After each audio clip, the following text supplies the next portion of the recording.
अरे हाँ बाबा मु सब अरेंज करी रखी ओके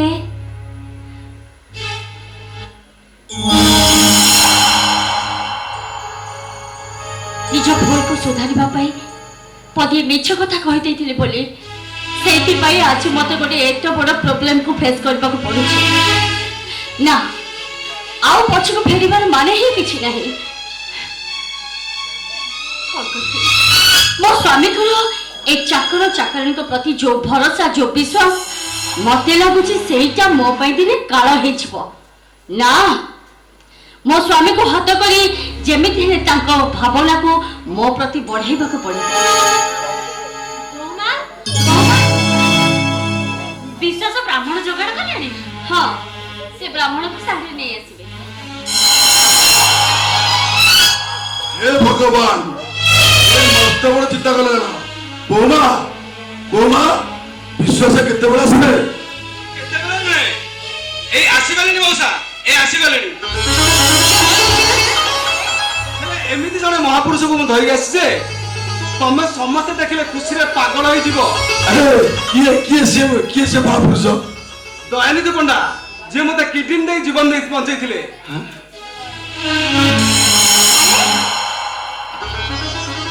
अरे कहां के से देवता ए विश्वास मते के ताको पाखो को नै चाललु मुटी के देवतार पाद स्पर्श करे एते बड़ सार्थक होई जाने सरस्वती तू से देवता को स्पर्श करबुनु मु से देवता को आग देखा करबी एवं ताको पाद स्पर्श करी प्रणाम करबी पाद स्पर्श करे पई जते जदी एते इच्छा ताले तांको आतिथ्यर व्यवस्था करो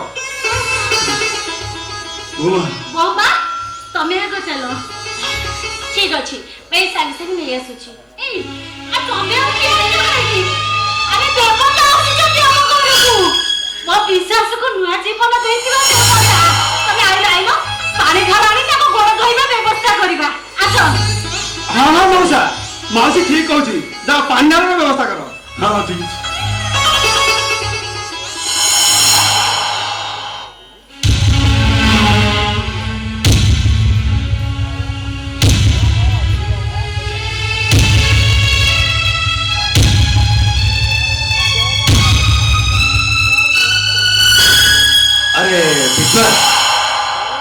सूर्य अस्त होगा बसिले शीघ्र भोजर आयोजन कर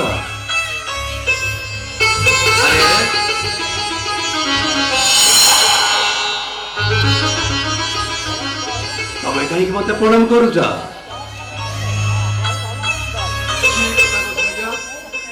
देवता का दर्शन पाई प्रणाम करी कहीं कहीं एत बड़ पुण्य मत वंचित कर महाप्रभु मौसा शीघ्र भोजन व्यवस्था करो हाँ अरे विश्वास तुम मोबाइल टा रिंग होनी बोले कौन कहलो अर्जेंट ऑपरेशन अरे अलगा कौन डॉक्टर ने ऑपरेशन कर दियो एटा को काम जाए अरे कौन से विश्वास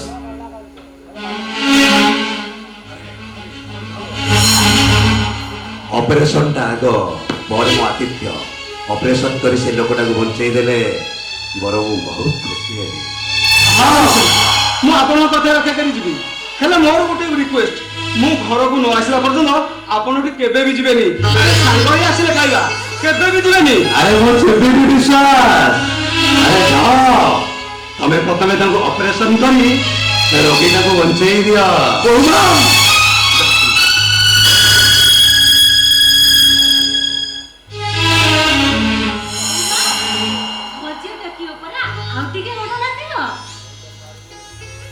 वाह वाह वाह वाह साक्षात लक्ष्मी ठाकुर बड़ी माँ भोज दबा आगु तमें हाथ दीटा को ऊपर को टेक आ मंत्र पढ़ा पूर्वर तमें कही दियो माँ तमें क्या उद्देश्य रे भोज दौच से महापुरुष नामटा टिके कही दियो दैतारी पंडा आउ थे कह ओहो कहिनी तो दैतारी पंडा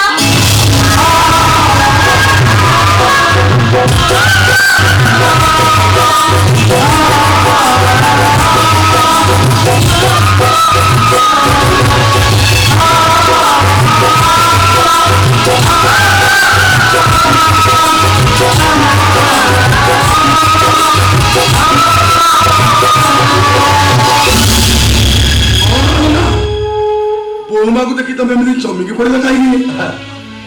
ନାଇଁ ବବି ଧଇନା ସେ କିଛି ନୁହଁ। ବୋଉମା ତମେ ତାକୁ ଆଗରୁ ଚିହ୍ନିଛ ନା କଣ? ନାଇଁ ନାଇଁ ସେ କିଛି ନୁହେଁ। ମା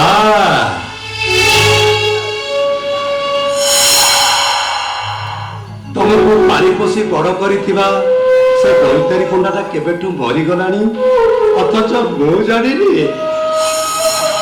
ନନା ତମେ ଏମିତି କାନ୍ଦୁଛ କାହିଁକି? ସେ ଦୈତାରୀ ପଣ୍ଡା ମରିଗଲା ତ ସେଇଥିପାଇଁ କାନ୍ଦୁଛି। ଆମ ବୋଉମାକୁ ପାଳି ପୋଷି ମଣିଷ କରିଥିବା ଦୈତାରୀ ପଣ୍ଡାକୁ ତମେ କଣ ଚିହ୍ନିଛ ନା କଣ? ଆମେ ଚିହ୍ନିନି। ତା ସହିତ ମୋର ପୁରା ଜନ୍ମ ଜନ୍ମର ସମ୍ପର୍କ।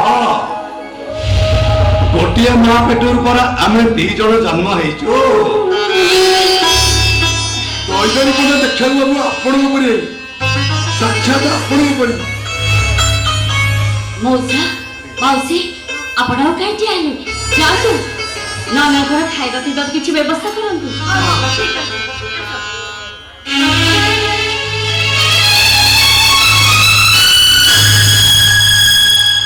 ଏ ଆଶା,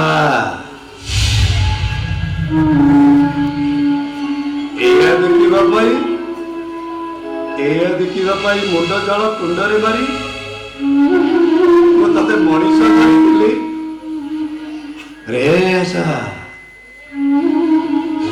ଆରେ ତମ 2 ଜଣ ଯାକ ମତେ 9 ଜଣେ ବାହା ହେଇ ପଡିଲ।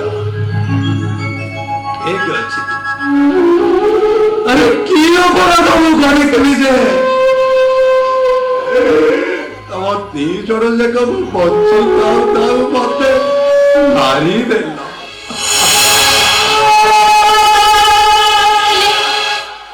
ହେଲେ ମୁଁ ଯାହା କରିଛି ସବୁ ପରିସ୍ଥିତିରେ ପଡ଼ି କରିଛି। ପରିସ୍ଥିତି ଆଶା, ବିଶ୍ୱାସ ବାବୁଙ୍କଠୁ ମୁଁ ସବୁ ଶୁଣିଛି। କଣ ଦରକାର ଥିଲା, କଣ ଦରକାର ଥିଲା କହିବ ଭାଇ, ତଡିଘରର ବୋହୂ ହବା। ଦରକାର ଥିଲା ଏ ବାହାଘର ହବ, କାରଣ ତାଙ୍କର ଷ୍ଟାଟସ୍ ଯାହା ସତ କଥା କହିଥିଲେ ତାଙ୍କ ଘରର ଚାକରଣୀ ହବାକୁ ବି ମୁଁ ଯୋଗ୍ୟ ହେଇନଥାନ୍ତି। ବଡ ଘରର ବୋହୂ ହବୁ ବୋଲି ପାଣିଟାକୁ ମାରିଦେଲ, ମାରି ତ ଦେଲୁ। ସେଥିରେ ଖାଇ ପାଇ ତୁ ଭୋଜ ଟେକିଲ।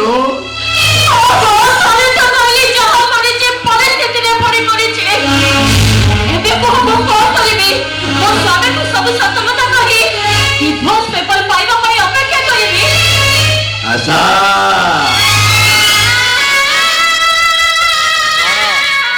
ତୁ ତୋ କଥା ଚିନ୍ତା କରୁଛୁ, ହେଲେ ଦୈତାରୀ ପଣ୍ଡା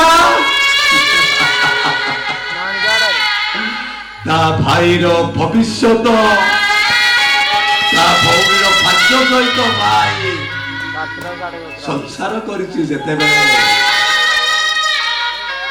ସେ କଣ ତା ଭାଗ୍ୟକୁ ଗୋଇଠା ମାରି ତା ଭଉଣୀର ସଂସାର ଭାଙ୍ଗିଦବ ସିଏ।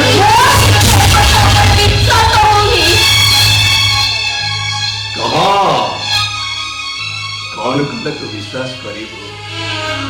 ତୁ ଯାହା କହିବୁ ଠିକ ଅଛି, ତମ ଆତ୍ମ ଉଦ୍ଦେଶ୍ୟରେ ମୁଁ ଯୋଉ ଭୋଜ କରିଥିଲି ସେଇ ଭୋଜକୁ ଖାଇ କୁହ ମୁଁ ଯାହା କହିବି ସତ କହିବି।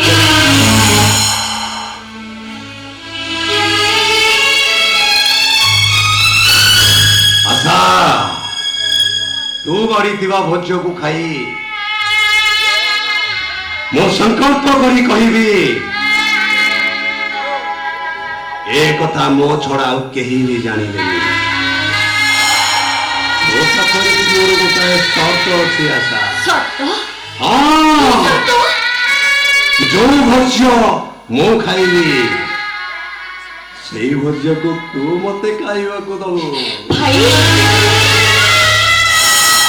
ଆଉ ତୁ ଯାଇଥିବା ଭୋଜ୍ୟକୁ ଖାଇ ମୁଁ ଭଗବାନଙ୍କୁ ପଚାରିବି ହେ ଈଶ୍ୱର